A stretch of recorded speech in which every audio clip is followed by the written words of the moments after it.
ಹೇ ಶಾರದೆ ದಯ ಪಾಲಿಸು, ಈ ಬಾಳನು ಬೆಳಕಾಗಿಸು.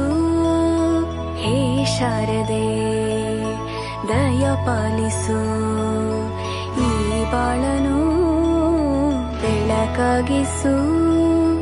ನಾಳೆಗಳ ದಾರಿಯಲೇ ನಂಬಿಕೆಯ ನೆಲೆಯಾಗಿರಿಸು, ಮುನ್ನಡೆಸು. ಕೈ ಹಿಡಿದು ನಾವಾಡೋ ಪದ ಪದದಲ್ಲೂ ಸಂಚರಿಸು. ಹೂವಲ್ಲಿ ಜೇನು ಗುಳಿ ಕಟ್ಟದೇನು, ನೀರಲ್ಲಿ ಮೀನು ಅಡಿ ಮುಟ್ಟರೇನು, ಆ ದೈವದಾಜ್ಞೆನೇ ಎಲ್ಲಾನು. ಹೇ ಶಾರದೆ ದಯ ಪಾಲಿಸು, ಈ ಬಾಳನು ಬೆಳಕಾಗಿಸು.